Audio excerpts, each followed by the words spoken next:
Yeah. Yeah, good to be back and good to make a second round. I was gonna say, was that making it right there at the end? Was that a boost, even though your that last lap obviously didn't go the way you wanted? I mean, yeah, it's good, really good to get in the second round. I feel like my first lap of our session was solid.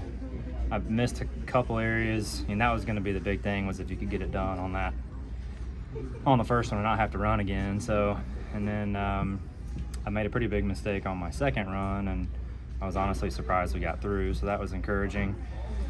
And then I about wrecked there in 4 on our last lap, so that was wish I could have gone a little faster, but I'm just glad I didn't wreck it, because I was very, very close to not driving this car tomorrow. So yeah, but like I said, definitely good to get through, and we hadn't made a second round in a while, so that was nice. Was sitting out last week any different emotionally than sitting out for your injury?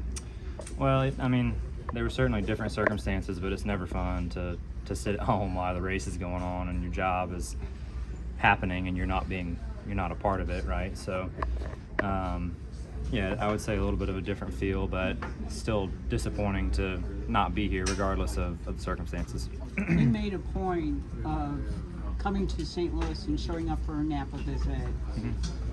You could have blown that, you could have blown that off, but you had the principle to go and do that. Why was that so important to you?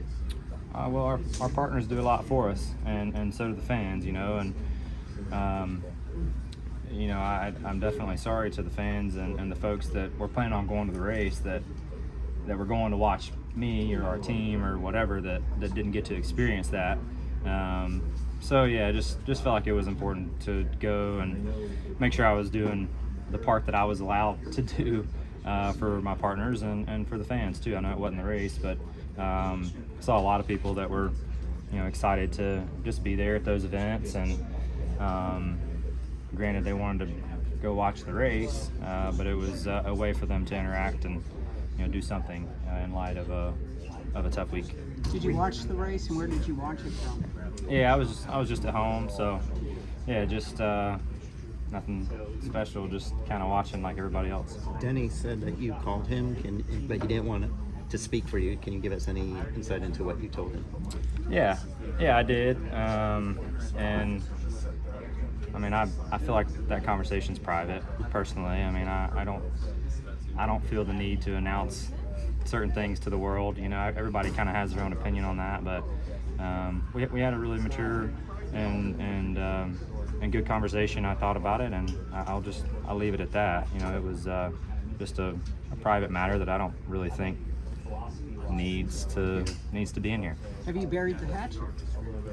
Yeah, for me, I'm eyes forward. I'm all in on trying to win. That's kind of our only way in now. So, and was probably our only way in before too. So, has kind of been my mind. That's been my mindset since I got back from my injury. So, honestly, not really a lot. Not a lot changes from that standpoint. So, just trying to make some gains. I thought we were starting to piece together some momentum in a couple different areas, maybe not necessarily showing up in the grand scheme of things, but I was encouraged by some of the things that we were doing, and then coming here today and getting in that second round is a positive too. So I'm looking forward to tomorrow. I think we can go out here and win this thing, and just really focused on that right now. Were you surprised when you got that call from NASCAR, or did you start to expect it by the time that day came? I'm not really surprised by a whole lot in general, so not really, I guess. Where's the line now? You didn't like the way you're getting raced, regardless of what happened afterwards. So next time somebody is racing you that way, what are drivers supposed to do now? How are you supposed to react and handle that on track without crossing the line? Go faster, be in front of them, and that's the best way to fix it. Did you feel like the penalty was appropriate? Well, I certainly respect the penalty. You look at the situation last year, and yeah, I get it, and I respect their decision, and at that point in time, when you get told that decision, you just put your head down and start thinking about the things you can control, because you certainly can't go back and change the past, right? So I think for me, it's just been all eyes on trying to go fast here. This weekend, put together a good race, and then have another week off, and then go to work and go to work after that. So yeah, I feel like the objective is pretty straightforward for us. Did you get in the simulator during your off week at all? Not the Chevy sim specifically, but so no, I guess. You prepared for the Chicago Street course coming up? Yeah, I've started to. As crazy as it is, iRacing is kind of a really good tool for that.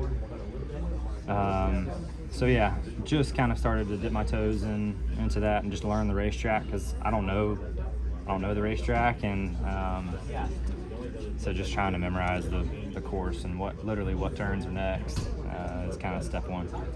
After Sunday, you've got 10 opportunities to win. Where do you think that best opportunity? I mean, clearly you're good here, but where do you think the best opportunity is? Well, I'm gonna take it a week at a time. So I think we can go win this race tomorrow. So my eyes are focused on right here this weekend, and we'll address next week when it gets here. But yeah, you're right. 11 opportunities to go win. I think it's very feasible, and kind of fun, too, at the same time. I'm kind of looking forward to the challenge. Now, you found obviously some speed at the right time. Byron was standing in the same spot less than an hour ago talking about how lost he felt. I've been there for sure. Would you guys then be sitting down comparing notes, or are your cars so different that you can't help each other? Yeah, we'll go to our meeting here right after this here in just a few minutes, and we'll talk through where everybody's at and what everybody feels, and kind of start to diagnose things from there. So yeah, we'll certainly have those conversations as we do every week. It doesn't matter if all 4 guys are fast or all 4 guys are slow, or 2 of them are good and 2 of them aren't. Those same conversations happen. Is there any part of you that's like, how in the world has this season been this way? I mean, yes and no. Look, life happens, right? Not everybody's perfect, and mistakes are going to be made. It's you're going to have tough times. That's just part of it, and I can't change the things that have happened. I certainly wouldn't want to miss the amount of races I've missed this year. I feel like I've missed about half of them. So yeah, I don't want that. That's not me doing my end of my job, right? And that's being here at the racetrack and doing my part for our partners and my team and our fans and all the people that make this go. So yeah, I certainly don't love it. I'm not proud of it by any means, but we're in the position that we're in, and I can't change the past. So all I can do now personally, and all we can do now as a team, is keep our eyes focused forward and make sure we're doing our part to prepare the best we can for their upcoming races and execute the ones that are here in front of us. You and Larson have won the first 2 races on the return to Nashville. What do you think makes Hendrick Motorsports so good at that track? Yeah, I don't really know. I think we hit it really good there last year, kind of midway through the race. We struggled for the first part of the race really bad, actually, and just kind of took a swing at it there under caution and kind of gave up our track position to do it. And it was really good after that. So I don't know what changed or how it changed, but we all of a sudden got a lot of pace and was able to drive up through there and have a shot. So I'd love to do that again. That'd be good, minus the part where we suck. I'd like to just go be good for the whole race, but yeah, we'll see when we get there. Seems like you guys are bringing a lot of speed. Go ahead. Sorry, he's been waiting. With your relationship with Alan and the 9 team as a whole, given all the adversity you guys have faced this year and how he's continued to lead this team in your absence. Yeah, look, AG's the man, and I've been saying that for a long time, but he brings a lot to the table that you guys and the public aren't ever going to see, and that's because he's just not someone who talks about it.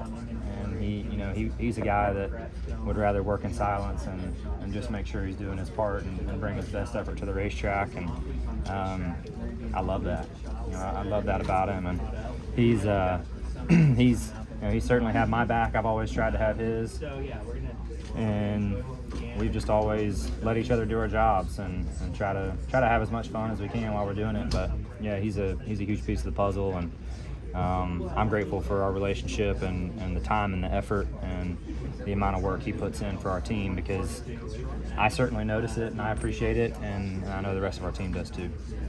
10 different winners this season. At this point last year, there were 11.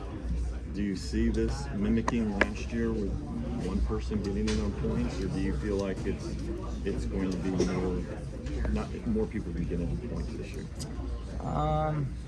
Man, I don't really know, to be honest with you, and I haven't really put a lot of thought into it, frankly. But And there's a lot of good cars that haven't won. yeah, anything can happen. So if there's more races left than cars to win, or how, if the math can work, I would say there's a decent possibility that it will. So yeah, I don't see why not. Is it too early, or you started doing much prep work with Chicago because of that big course? Yeah, we were just talking about that, and a little. I've just kind of started to dip my toes into that, but honestly, this past week and this past week off was just really focusing on here, and I'm just going to take it a week at a time and really focus on the races that are upcoming and making sure I'm prepared for the place that's coming next.